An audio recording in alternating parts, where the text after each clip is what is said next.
Presidenti Donald Trump deklaroi sot se Shtetet e Bashkuara po i afrohen shumë përmbushjes së objektivave të tyre ushtarake kundër regjimit terrorist të Iranit, duke sugjeruar një mundësi për shkurtimin e operacioneve të mëdha në lindjen e mesme. Në një postim në Truth Social, Trump listoi 5 objektivat kryesore të SBA-s të arritura ose që janë në prag të plotësimit. Ky është një mesazh pozitiv që jep pak shpresë se lufta në Iran mund të mbyllet së shpejti, gjë që do të bënte të mundur nisjen e funksionimit normal të rajonit, i cili ka pësuar dëme kolosale nga lufta 21 ditore. Po i afrohemi shumë përmbushjes së objektivave tona, ndërsa shqyrtojmë shkurtimin e përpjekjeve tona të mëdha ushtarake në lindjen e mesme, në lidhje me regjimin terrorist të Iranit, degradimin e plotë të aftësisë së raketave, lëshuesve dhe gjithçka tjetër që lidhet me to, shkatërimin e bazës industriale të mbrojtjes së Iranit, eliminimin e forcave të tyre detare dhe ajrore, duke përfshirë armët kundër avionëve, mos lejimin kurrë të Iranit që t'i afrohet aftësisë bërthamore dhe gjithmonë të qenit në një pozicion ku SBA-t mund të reagojnë shpejt dhe fuqishëm ndaj një situate të tillë nëse ndodh.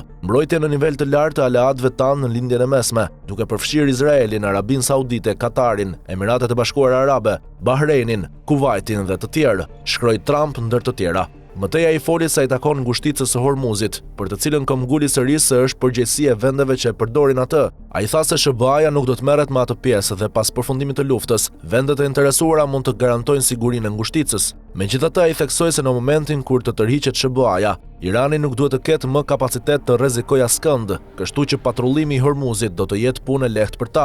Ngushtica e Hormuzit do të duhet të ruhet dhe të mbikëqyret nga kombe të tjera që e përdorin atë. Shtetet e Bashkuara nuk e bëjnë. Nëse na kërkohet, ne do t'i ndihmojmë këto vende në përpjekjet e tyre për Hormuzin. Por kjo nuk duhet të jetë e nevojshme pasi kërcënimi i Iranit do të zhduket. Është e rëndësishme të theksohet se do të jetë një operacion ushtarak i lehtë për ta, shkroi Trump. Vlen të theksohet se postimet e Trumpit në Truth Social shpesh duken kontradiktore, pasi vetëm disa orë më parë, presidenti amerikan targetoi vendet e NATO si frikacake, pasi refuzuan ta ndihmonin me hapjen e ngushticës së Hormuzit.